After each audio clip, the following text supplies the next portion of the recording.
Come on, GM, please. Yeah, please, GM, can we level up? I've brought some chocolate. Yeah? Okay, fine. You can level up. Yay! Yay! Yay! So, what did you guys get? Well, I get an extra attack. That's it. What about you guys? Well, I don't know. I've got this weird ability. It's like when I kill someone, I raise them up as some kind of like spirit. Wait, what? That doesn't fit your character theme at all. You guys should consider yourselves lucky.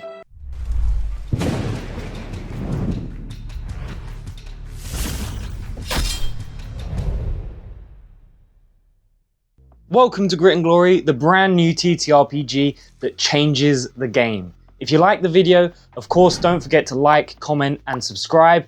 We must appease the YouTube algorithm. And if you don't want to miss a future upload, don't forget to hit that little bell icon. But if you do want to be more a part of the community, don't forget to join our Discord, which is in the description below, where we chat, we play games, and we even post the occasional poll to get your guys' input. But now, on with the video. We all know that leveling up is that dopamine rush that every D&D player craves with their last dying breath. I mean, not a single boss battle goes by without the question, do we level up now? Being followed at least 10 times afterwards, no matter how many times you say no. But once you actually get into the leveling up process, it can kind of be a bit disappointing. What the hell? So before I get into this video proper, I'm going to explain the difference between a class structure and a talent tree structure. So, a class structure, this is what most D&D players are familiar with. It's where there are specific classes laid out, like fighter, barbarian, and wizard. And each of them have a pathway for you to follow, with abilities or groups of abilities at each level. They usually are made to synergize with themselves to create a focus and theme for that class. It's very linear and very locked in. If you want to do something outside of that structure, then you have to start at the beginning or the bottom of a different class's pathway. Talent tree structure, on the other hand, has many different branching pathways. This can be something like spellcasting, martial, social, or crafting. And each level, you gain a certain number of talent points, or TP, that you can spend on different abilities to go through different pathways. To get to the higher ones, you do have to get the abilities before them, but there is no one set pathway you must take. There are different ways to go around the same kind of theme and build. So the thing is, yes, classes are very effective ways to group abilities that are thematic and try and balance them out across different levels. But they are fundamentally flawed when it comes to creativity, customization, and balance. How? Well, let's start with creativity. Because of the fact that they are all grouped in with different kind of themes attached to them, every class and subclass has its own identity already. That means creating your unique identity might be difficult. It might not even be possible. Maybe you can find a way to bend the system and get it to work how you want, but then maybe not every single ability you get matches that. After all, every level is like a gift basket with 5 things, but maybe you only wanted 1. What's inside? And Grit and Glory's talent tree system fixes this, because every single talent that you pick is one that you've picked. It's not been attached or tagged along like some kind of nerdy best friend to the talent you actually wanted. This talent is something that you chose yourself with your own talent points. So that means that you also don't need to wait 2 or 3 levels for that weird multi-class to get the actual synergy that you want out of your character. You can do that from level 1. And then there is customization. Now this has 2 fronts to it. The first is when homebrewing. You can't just homebrew a small amount. You have to homebrew an entire class, or at least an entire subclass, if you want to do anything at all. And then there's actually in-game customization. Sure, you're a wizard, and you've gone into divination wizard as your subclass. That now means that all of the illusion wizard's abilities are completely locked off to you and impossible to get no matter what you do.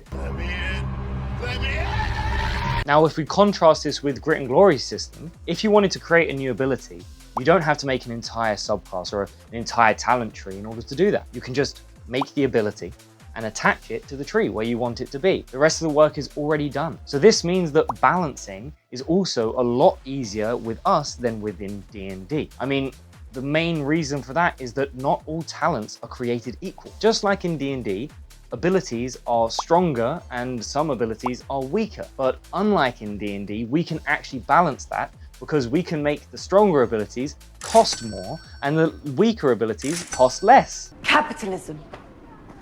Now, speaking of balancing, this brings me up to the horrendous invention that is multiclassing. Now, multiclassing is when you are taking a level in D&D and instead of taking it in the class you currently are, you take it in a different class. Sounds perfectly fine, right? However, say you're level 10 in Fighter. Now you are sacrificing the level 11 Fighter abilities for level 1 Wizard abilities. Now, if we assumed that the game was balanced properly and that all the level abilities were how powerful they should be for that level, that just means that you're getting a weaker build. Sure, maybe it's more fun and crazy, but you're actively sacrificing high level abilities for low level abilities and you get no compensation for it. I'm too weak. Another major benefit of this system is that because we haven't got rigid classes, we've not had to set a level cap. So there is no level cap. And sure, I know what you're thinking. I know level 20 is the cap in D&D, but no one ever reaches it anyway. So what's the point in having an endless leveling system where that's never going to be achieved? Well, that's actually kind of why we did it. Speaking from personal experience and everyone else I know, as soon as you find out level 20 exists in D&D, everyone dreams of playing that perfect campaign that goes from level 1 to 20. And in my years and years as a GM, I can firmly say it basically never happens. But in Grit and Glory, because there is no level maximum, because there is no individual target, that means that you can actually set your campaign goal around the story and the game experience that you want to have, not just this arbitrary number. Who cares if you finish at level 7 or 13 or 23 or 32? It doesn't actually matter at all. As long as you've completed the mission and had a nice end and satisfying end, then that's quest complete. Gorgran has completed quest! Now, I know that some of you lesser experienced TTRPG players might be thinking that this could be overwhelming. That's why we've also created beginner classes. Now, these are similar to D&D's classes, but they're a little more basic and they are very easy ways for you to pick up and play. And they're also great guides for people to learn what kinds of talents go well together and how they synergize. But you can see more about those classes here.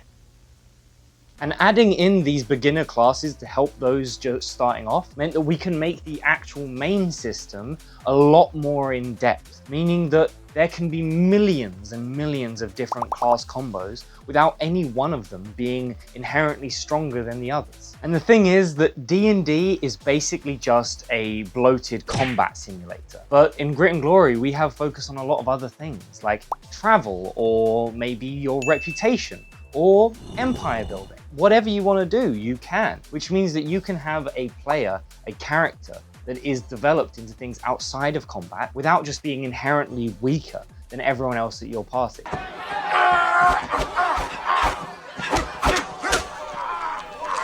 And that multifaceted approach to gameplay and game design means that when you have a party of people, they won't all just be specialized into dealing the most damage possible in the shortest period of time. You'll have different people who are good at different things. Now, this is a team game after all, so that is pretty good. You can rely on each other to help you where you're not as strong. And that's also a major reason how tanking is actually possible in D&D, which we explained in that video there, and why combat feels so much more fun and fluid and easy, which we explained in this video here. Now, my final point is not about leveling up itself. I think we've covered that pretty well so far. My point here is how you actually get the levels. In D&D, you either do XP or milestones. Now, XP is the dumbest of the lot. I know it's very old and traditional and people love it, but it just basically means you kill enough random things to meet a random number and then you suddenly get stronger. And I mean, how that could make you stronger in speaking, I don't possibly know, but That's how the game used to work. And the other way, milestones, which I much prefer, is better. However, it is also kind of arbitrary. Just the GM decides that you've randomly leveled up. And it's supposed to be when you hit certain goals, but it's probably just because it's been 3 months and you haven't stopped nagging him. So he's just surrendered. But in Grit and Glory, it's different. We have what's called a goals system. And this goals system allows us to tell you as players and GM to work together to set goals as individuals and a party. These goals are things that will be part of the story, things your characters are actively working towards that will allow you to get certain rewards when you complete, including levels. Tight, yeah! This means that the story as a whole will be much more story-driven and character-driven. The players know what their goals are, the GM knows what their goals are. So they'll be actively working towards that. This also has the added benefit of meaning you don't have to put railroads on your story. The players are going to do that themselves. Instead of going to murder every innkeep they can find, they'll be beelining it down the story to get their reward. So if you're tired of having to drag your players across the story and you actually want level ups to feel exciting again, then it's time to try out Grit and Glory. I hope you enjoyed that video, and a massive thank you to the Patreon supporters. This would not be possible without you guys. So if you want to check that out, please do. It massively helps the channel. But on bigger news, the Grit and Glory Kickstarter is officially going live September 24th. So keep that in date. The great thing is that early backers can actually start from today. For just £1, you can secure yourself guaranteed early access to all of the goodies from the Kickstarter. In the meantime though, why not check out one of these amazing videos?